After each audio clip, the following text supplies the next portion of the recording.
very big week in college football, rivalry week in college football. So let's just run down the action, the recap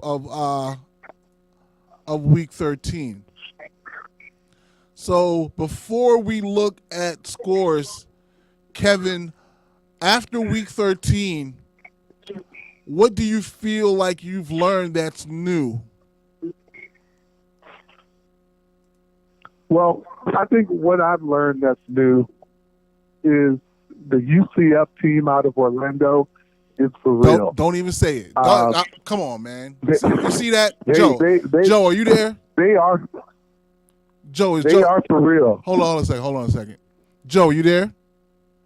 Yeah, you here. That's 3 times. That's 3 limbs you've been out on. You're looking pretty good this week. I don't know what's going on, but that's the defending national champion. I keep telling people.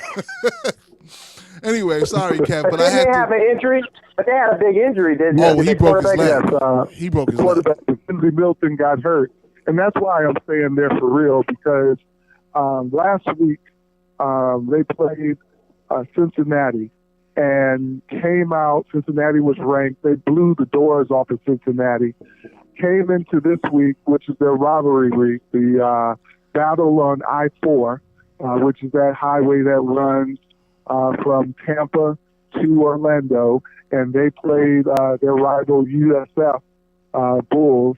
And Mackenzie Milton goes out in the second quarter, the beginning of the second quarter, with a pretty bad leg injury. He won't be returning for the rest of the season and had to have immediate surgery. But UCF went to the bench, put the next man in, and was able to beat the rival USF Bulls convincingly. Defense played tough. Offense was still able to move the ball quite well. And, I mean, UCF is not showing that they're not dependent on one person. This is a solid team offensively and defensively. And it's one that I feel should be right knocking at the door on the playoffs. Right. And just a note, officially, CBS Sports is reporting the exact nature of Milton's injury and subsequent surgery have not yet been officially disclosed. I know I saw a broken leg, but no way to confirm that at that moment. I saw a broken leg. I don't know what everybody else saw, but I know what a leg looks like when it's broken. That was a broken leg. Yeah, when you need emergency surgery where it can't even wait, that injury is typically pretty bad. Yeah. Yeah. So, number 1, Alabama in the Iron Bowl. And Iron Bowl is one of my favorite football games, only because we always talk about rivalries and throw out the record, and most of the time, that really doesn't mean anything. But with these two teams, in the last 10, 15 years that I can recall, I mean, I've seen Alabama go in there number 1 and Auburn beat them. You know what I mean? So yep. I legit feel when they say throw away the records in this game, you can throw away the records because Auburn is going to come no matter what Alabama is looking like. It turns out, however, that Alabama continued their run. The only shock to me was that Auburn did put up 21, which is a little bit of a moral victory, I guess. But Alabama 52, Auburn 21. Your thoughts on the game, Kev? Yeah, it was a very interesting game in the first and second quarter. Auburn came out playing tough. I mean, the first quarter of the Iron Bowl is really, like I tell people, 90% emotion. You know, they've waited a year to be able to knock each other around, so they're ready to go. And it was a tough first quarter. Auburn had a lot of things go right for them with the block punt. They also were able to run a trick play on the halfback pass for the touchdown. but Gus Malzahn was able to run his offense and mix things up just enough to keep Bama sort of on their toes. And that game went into halftime with Bama just up 3 points.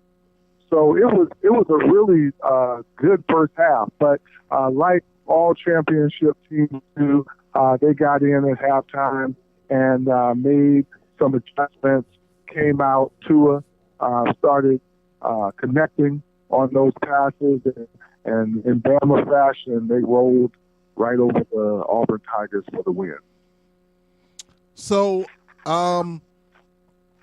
Auburn's Jarrett Stidham was 13 for 30 with just 127 yards. Expected. The Alabama defense is very good, especially up front. On the other side, Tua Tagovailoa, 25 for 32, almost an 80% completion percentage. He had 324 yards, 5 touchdowns, no picks. All right, hoping on his way almost definitely to an invitation in New York City to get for the Heisman Trophy. Heisman. Yeah. The number 2 team in the nation, Clemson, 56-35 in another rivalry game over South Carolina. No surprises there. They remain 2-0. They remain undefeated. Up next for them is Pittsburgh in the ACC championship game. Should there be any concern for Clemson going into this game against Pitt? I would say not at all. Clemson, in my belief, has one of the lightest schedules of all of the teams in the college football playoffs. They're getting ready to play Pittsburgh, a Pittsburgh team in the championship for the ACC, who is coming in at an astounding 7-5 record. Wow. 7-5. Miami beat up on them pretty bad this weekend. This team was also stumped by 20-plus points by UCF. And now this is Clemson plays on the other side of the bracket to move into the college football playoff. I'm a little skeptical of Clemson and how they will hold up in the playoff.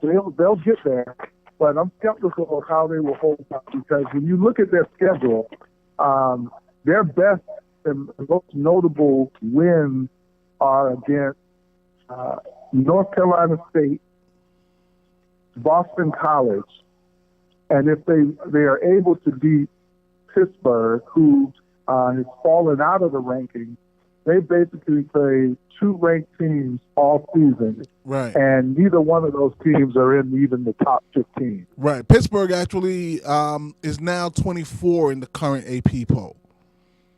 So they came up just this week. That's before the Miami game, as the new rankings haven't come out yet. Well, then, okay, I'm talking about the AP rankings, not the CFP rankings. Oh, yeah. Or, wait a minute. No, I am wrong. I'm looking at last week's college football rankings. I was looking at last week's playoff rankings. Right. Okay. Yeah, the new rankings won't come out until Pittsburgh Sunday. is unranked. Pittsburgh is They're unranked. skipping this week. Okay. Notre Dame, the easy win versus you. Well, not easy. You kind of had me in the mind that it was going to be easy because you definitely wrote USC off. Notre Dame does get the win, 24-17, solidify their season at 12-0. So I don't understand Notre Dame's thing with the ACC. It's something we gotta have to talk about. The ACC football to me is, I'm biased because they destroyed the Big East basketball, and this football thing that they have where Pitt is 7-5, and I know it's common in these conferences that try to get 12 teams and split into 2 divisions so they can have a championship. it's hard to balance it because you end up with a great team coming out of one division and then a marginal team coming out of the second division. So the ACC to me is just a little bit of a flux with the whole Notre Dame thing, and then the Pittsburgh, the Boston colleges, Syracuse, and so forth. But Notre Dame rock solid right now at 12-0 without another game to play. Yeah, and that's another team, Joey, that again I feel schedule is just downright horrible. Their best win of the season was their first game of the season over Michigan, one that they won by 7 points. What about Syracuse?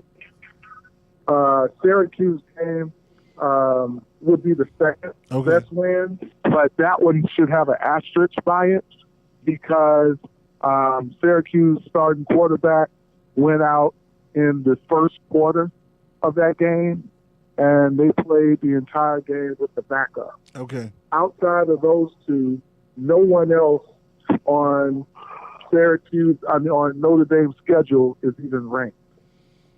Okay. So that's concerning again when you look at strength of schedule and you look at the playoffs coming up where you will have solid teams coming in. I think that we will have, again, like we did last year, a couple of blowout games in the playoffs, which would be unfortunate for the viewers. And you think the blowouts are going to come on pretty much Alabama's going to do the blowouts? Both of them.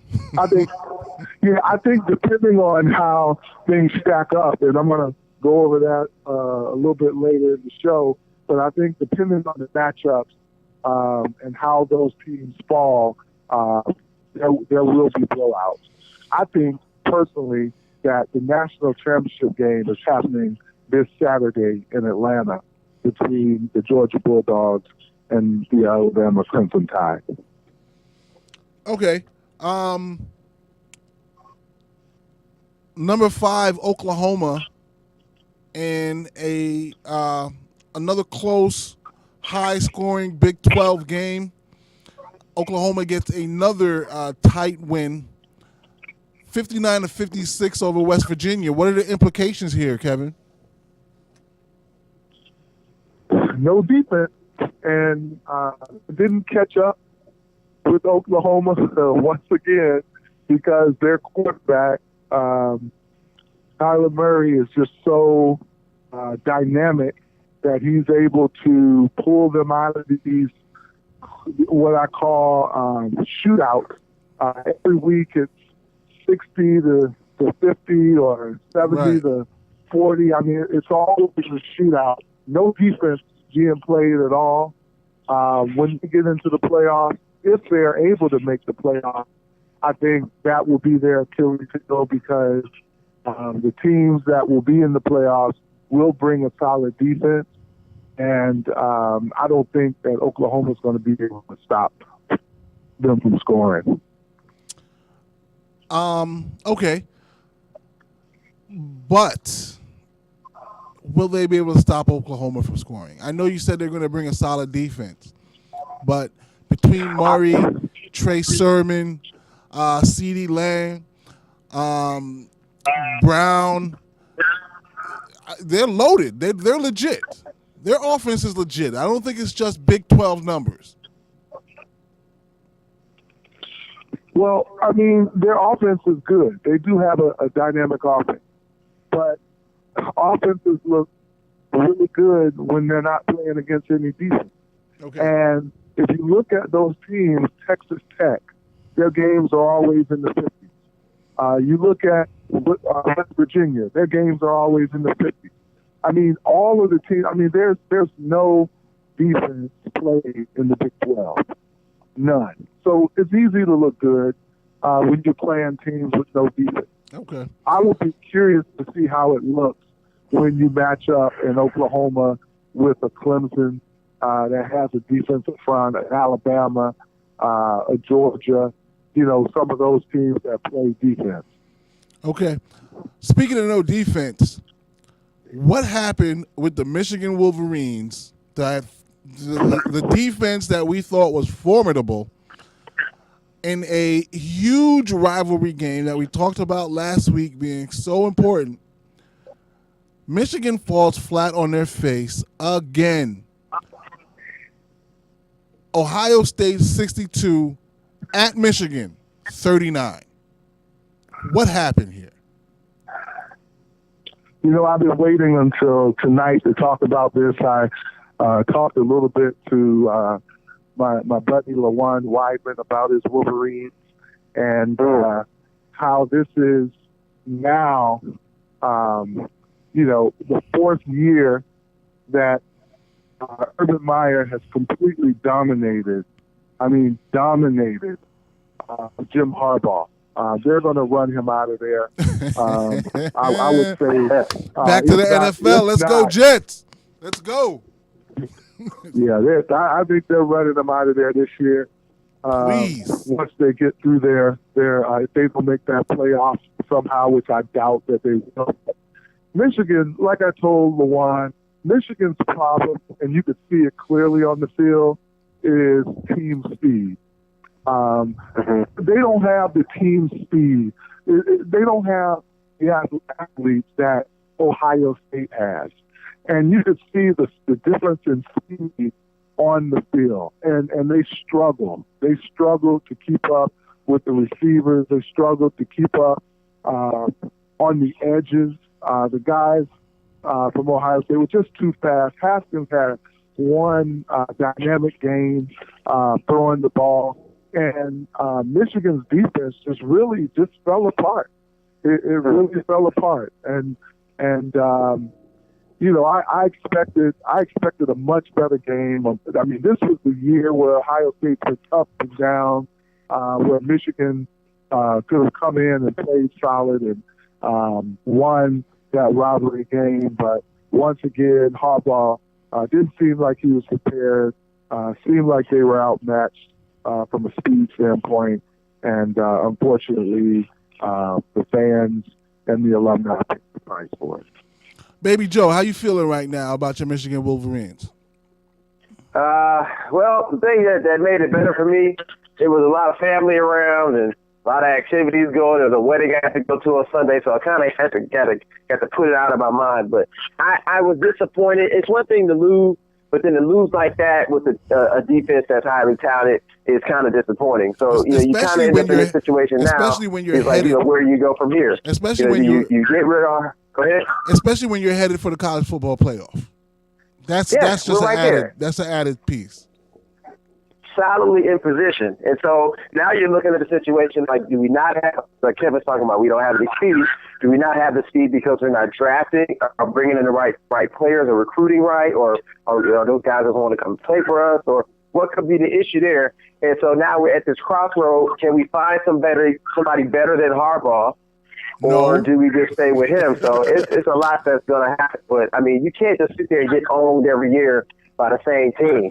Okay. And it's a rivalry. So here's what I think. Sometimes great college coaches win on system more than talent. You have other coaches that win only on talent. They're just phenomenal recruiters. Jim Harbaugh is a combination of the two. He's a phenomenal recruiter, and he's a great coach that can win without talent. The problem becomes when he knows that he can win without talent. Okay? So the mindset there is, it really doesn't matter who I put on the field. I'm going to put the next guy up. Right? So you don't necessarily have to fight Ohio State for that one or two or three or four players that are making the difference, because you're so confident in your ability to go out there and win. Problem is, you are going to go out there and win, but you're just not going to beat them. Okay? And especially when they also have a phenomenal coach who can recruit at your level and who's also another 100% system coach who can plug in whoever and they're going to do well. So if they fire him, I hope they do, because the Jets' job is going to be waiting. And I'll take him all day, every day. Yeah, I really feel like I don't want to jump off that Harbaugh train, because even though he hasn't beat Ohio State, we've had better years than we've had in the past. So maybe it's worth he has a little system kind of going. Maybe it's worth trying to see, what we can get, because when you bring a new coach in, all your recruiting, everything changes. All you guys that have committed, you can lose them. Right. But and then say that coach has a different idea. He wants to bring in different types of players, and then you can set yourself back 5 years. Right. But here's the trick, though. Replacing people means you have a potential upgrade. There is no potential upgrade in college football over Jim Harbaugh, not named Urban Meyer or Nick Saban. Kevin, is that, what do you think about what I just said? Does that make sense? So there is no improvement. Yeah, I mean, you've got a couple other good coaches out there like Dabo Swinney, who you can put in that conversation. I think, and I was just saying they're going to run them out there. Michigan has been solid the past couple of years, but losing that game every year is deflating to the fan base, to the alumni. I really don't care if you're going 9-1 every season, but you're losing to your arch rival at the end of every year, and he can't get up to win that big game. I mean, once you become labeled as not a big game coach, you can't beat your arch rival. I'd pick one who can beat our arch rival and go 8-2, but beat our arch rival, then go 9-1 and lose every year to the same guy. That's true. So it's a lot that has to be done. A lot of decisions need to be made. All right. Just a reminder to our listeners and viewers, if you're watching on YouTube, please click subscribe. Please click the like button. Please share the video and leave a comment. Make sure you follow Twitter, Council Sports Talk, on IG at Council_Sports Talk 2 Joes.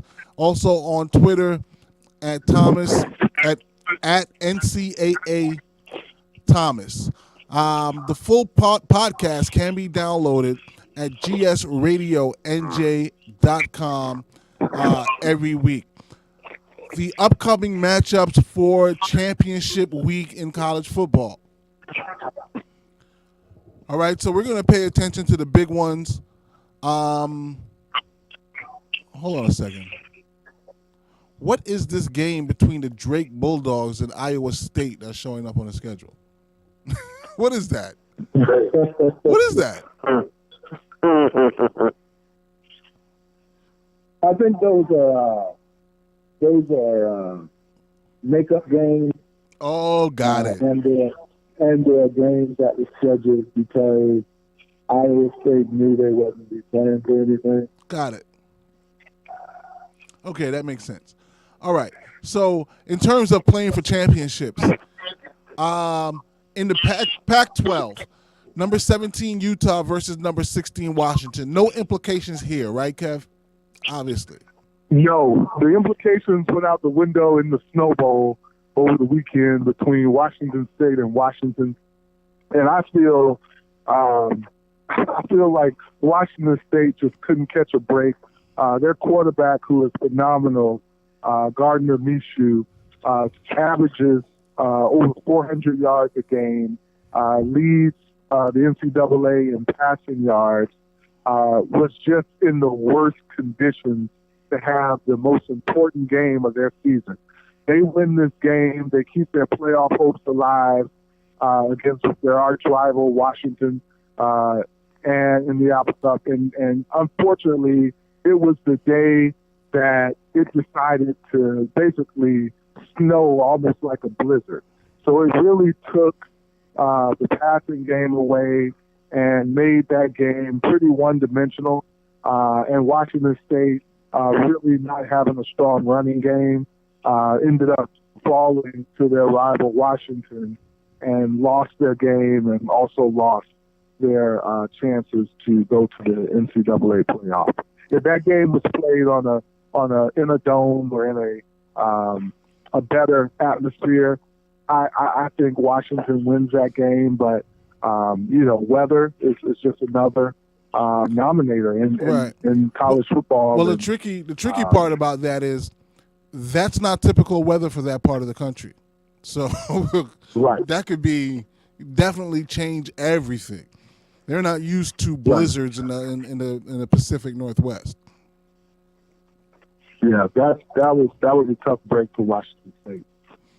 Okay. So no, this game has no implications right now. Okay, in the Big 12, Texas and Oklahoma. Is this the Big 12 championship game, or what is this? It is a Big 12 championship game and the rematch of the Red River Shootout. I was under the impression that the Big 12 didn't have a championship. Why was I thinking the Big 12 doesn't have a championship game? No, they added it this year. Okay. Okay, so it's the Red River Rivalry rematch.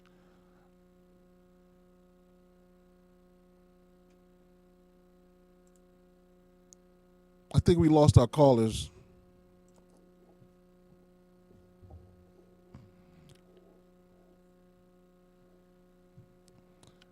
Okay, so Oklahoma 11-1 versus Texas 9-3 in the Red River Rivalry rematch. And Oklahoma still has an outside shot at making it to the playoffs. All right, so this is going to be a very important game for them because if the matchups work out in their favor in terms of teams that are in front of them that may lose, then they would be right there in position to take over. All right, so that's a very big game for Oklahoma. Not to mention Kyler Murray. Welcome. This service is provided by freeconferencecall.com. Please enter your access code followed by the pound or hash sign. Bear with us one moment here.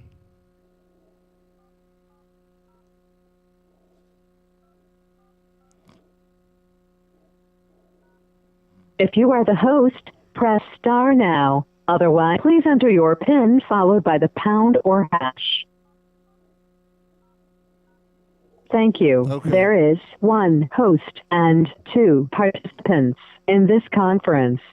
Gentlemen, we got Please cut announce off. yourself. Holding if he's able to connect us. I'm not sure. Yeah, I got it back. Okay. Okay. All right, man. So I'm Okay. on Cool. I'm on Oklahoma and Texas. And what happened there? Okay, I'm just gonna let them go.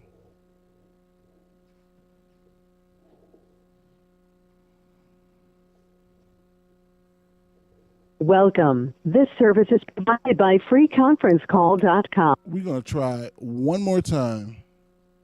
See what happens.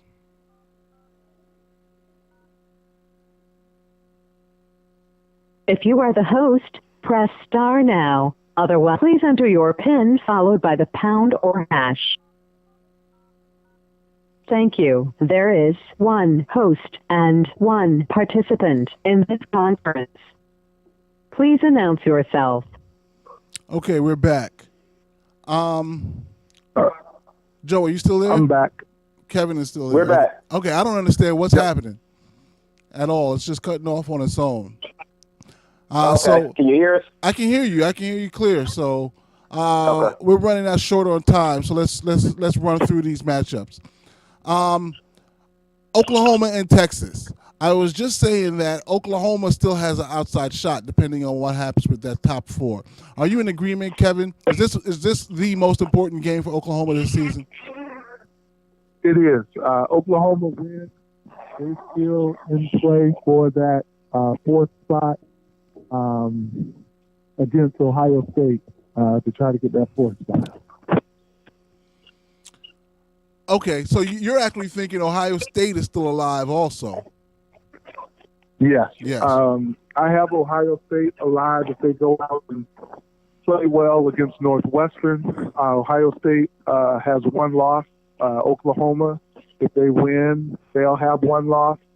And also, you'll have UCF. If they go out and win with no losses, I think it'll be out of those three for that fourth slot.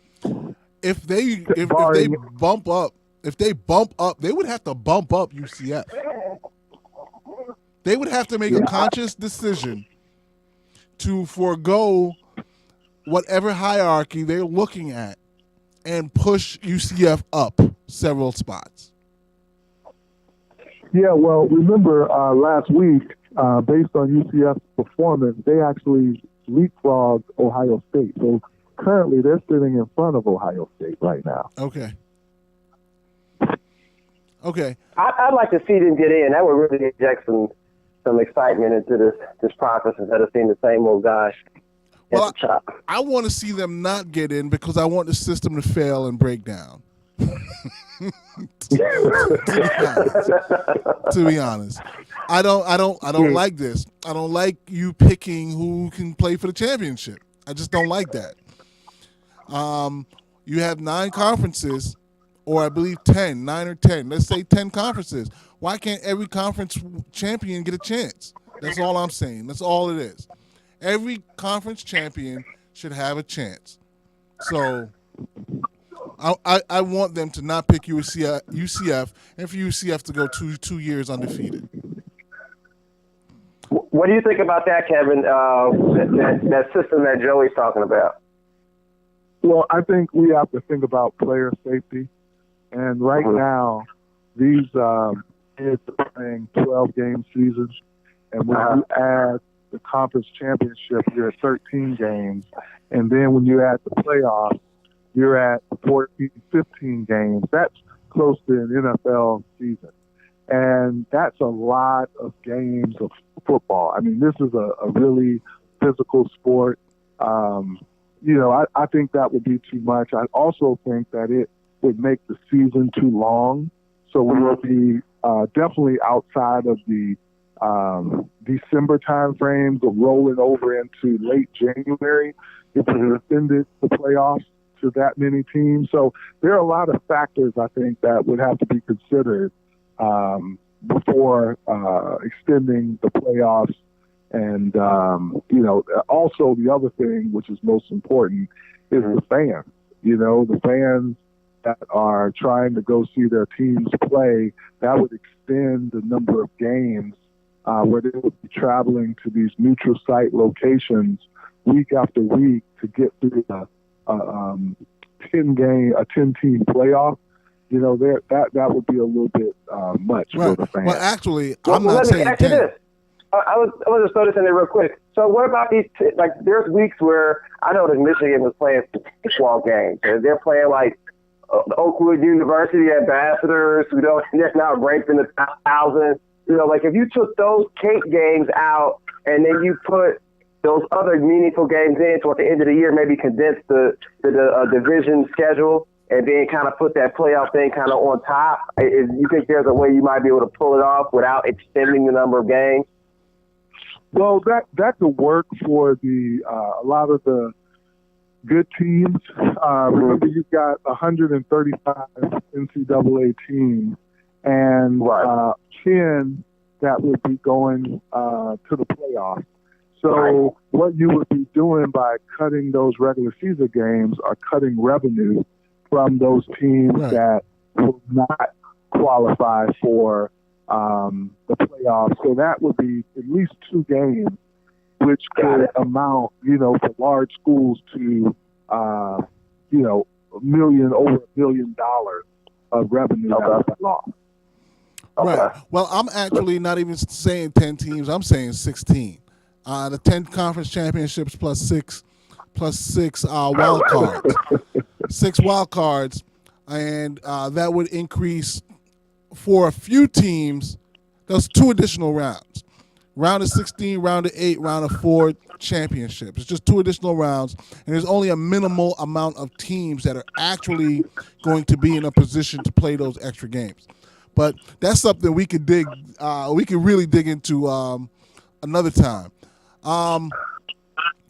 Number 1 Alabama versus number 5 Georgia. So obviously this game has major implications on the playoff. Absolutely. This is going to be a heavyweight fight this weekend. You're going to have Georgia, who's 40 minutes outside of Atlanta, and their fan base that's all over Atlanta in attendance. And then the Crimson Tide, that's two and a half hours away. This is, in my opinion, the national championship game. Kirby Smart will be ready to go. He'll have his dogs ready to go. Nick Saban, 13-0, currently against his former coaches and assistants. So that's a pretty good record going into this game. And both teams are pretty well balanced, have solid running attacks with Chubb and Holyfield on the Georgia side.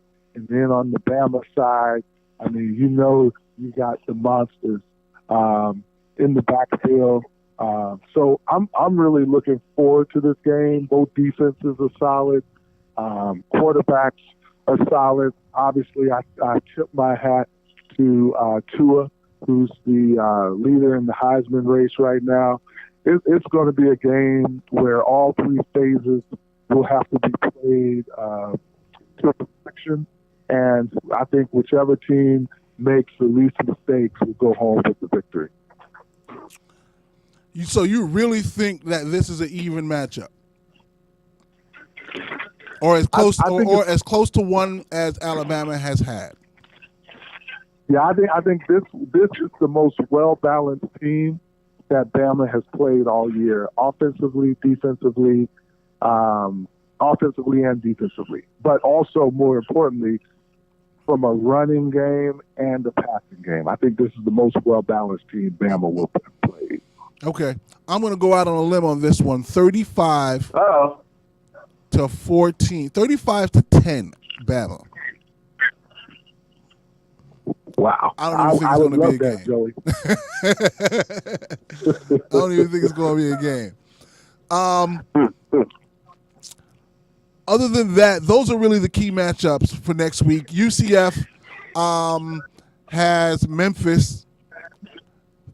So UCF, the only thing standing in UCF's way of a second consecutive undefeated season is the Memphis Tigers in the American Athletic Conference Championship. Quick look at the Heisman, Kev. Who are your top three right now? Well, right now I have at number one Tua Tagovailoa from Alabama. Number two, I have Kyler Murray, the quarterback from Oklahoma. And honestly, number three, I'm really looking at, my son is sitting here casting his vote here. He's a big Georgia Bull. I can't support Georgia on this one. I honestly would go with the freshman from Clemson because I think that he has been doing wonderful, and that's Trevor Lawrence from Clemson, the quarterback. Okay, so check this out. Tua Tagovailoa, 3,200 yards approximately, 70% completion, 36 touchdowns, and 2 interceptions. On the ground, he has 211 yards rushing with 5 touchdowns. So 41 total touchdowns. I don't really feel that's like normal Heisman numbers. I feel like passing yards wise, he's a little bit below. No? Well, Joey, you have to look at the game. Or is he winning? Or is he going to win this award on efficiency? No, if you look at the game, you have to take this into consideration. He doesn't play in third quarter. He's gone. For the first 10 games, Tagovailoa played up to halftime in 4 of the first 10 games. In the other 3 games, he played up to the third quarter. So he's been time in these games where he could have added 2,000 hundreds of yards, easy, passing 2,000. and touchdowns. I agree with you. I agree with you. You're talking about 2,000 yards that he would get Exactly. for playing third and fourth quarters.